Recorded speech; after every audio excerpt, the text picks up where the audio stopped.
What's up? What it do? How you doing? I am back with another video. Today, EandE family, I'm showing you how to make a spicy. This is General Chan. So before we get started with this video, smash that like button, hit the bell notification so that you don't miss a single video, and subscribe to the channel. So, as with any good baking recipe, this is going to start with 2 sticks of room temperature softened butter. Next, we're going to add 1 cup of granulated sugar, and we're going to add a ½ cup of packed brown sugar. So we're going to get our paddle down into our mixer, and we're going to let this cream until these ingredients are light and fluffy. So for about 3 minutes. So that has been combining for about 3 minutes. You'll want to scrape down the sides of your bowl, of course. So next we're going to add 3 tablespoons of vegetable oil. You could add canola oil as well.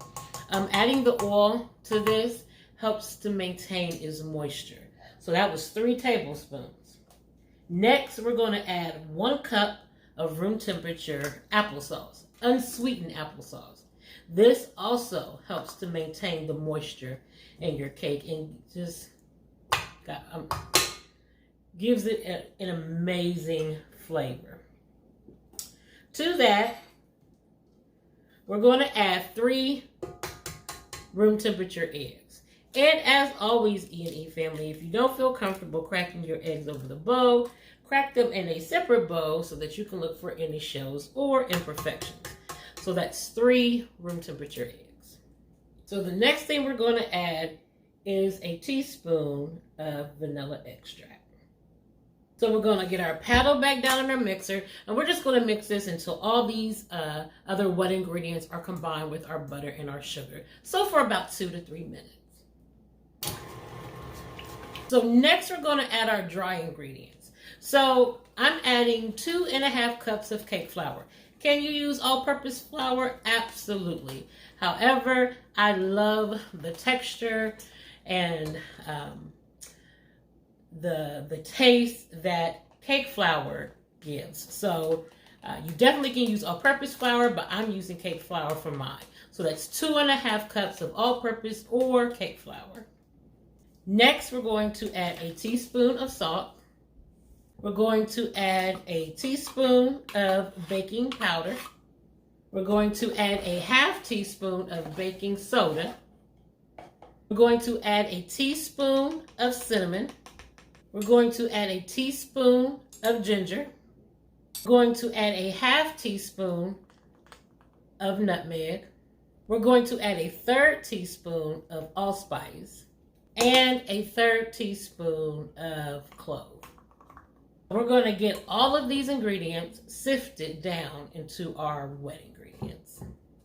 So we've got our paddle back on our mixer, and the last thing we're going to add is a cup of room temperature buttermilk.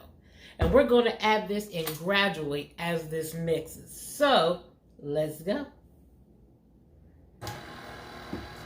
So you can make this into a tier cake. You can make these into cupcakes. But I'm just using my oblong pan today. I have a little baker's joy that I'm going to spray in my pan. Flour and oil in a can makes it easier for you. So I'm just going to spray this down so that our cake doesn't stick. And y'all know the rest. We're going to add this cake to this cake pan. So as I do with all of my cakes, give her a shimmy and a shake. Tap her out lightly for any air bubbles. And this is what your unbaked spice cake should look like. So we're going to bake this in a 340-degree oven until the toothpick in the center comes out clean. Next, I'm going to show you how to make the buttercream frosting to go on top of this amazing spice cake. You don't want to miss this. Y'all don't go nowhere. So next we're going to get started on our buttercream frosting.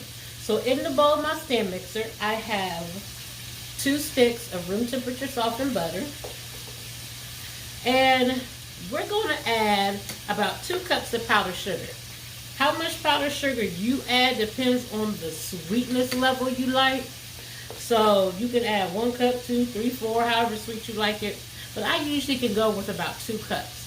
So, and I know this isn't a cup measuring cup, but I've made this frosting a billion times, so I know my measurements, y'all.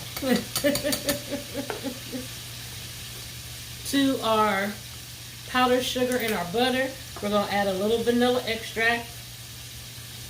And then I have some room temperature heavy whipping cream that I'm going to add. And I'm not going to add this whole thing yet because I don't know how much I'm going to need. So I'm going to add that much in. I'm going to use my whisk attachment for this. And we're going to get her started. And that's what your buttercream frosting should look like. So our cake is almost cool. Our frosting is complete. Y'all been here before. You already know what's going to happen. When we come back, we are going to get a small taste of this amazing homemade spice cake and buttercream frosting. You don't want to miss this. Y'all don't go nowhere. And this is our finished product. Look at that buttercream frosting. You could also do a cream cheese frosting for this. I just didn't take out my block of cream cheese, so I couldn't make cream cheese frosting for it to soften. But let's get it a little taste, because as you guys know, I'm a diabetic, and I can't have a bunch of sweets, but I can have a little taste. So, look at that. Let's get down in there.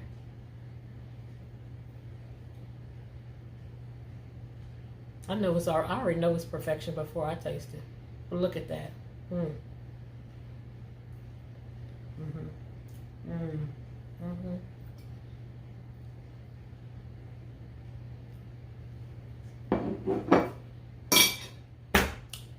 Super moist. You can taste all of the flavorings we put in there, but it is not overpowering. The frosting is absolute perfection. Not overly sweet. It's a winner chicken dinner. Try this out. Your friends and your family, they are going to absolutely love this spice cake. As I always tell you, EandE family, I promise you will not be disappointed. And that's it for today, EandE fam. Like, share, comment on this video. If you haven't already, subscribe to the channel and click the bell notification so that you can be notified when a new video is uploaded. Follow me on Instagram, Facebook, and TikTok. The links are in the description box below. And as always, EandE family, don't forget to live a little and love a lot. Y'all be easy. Peace. Try this out. No Lex don't steer you wrong. Bye, y'all.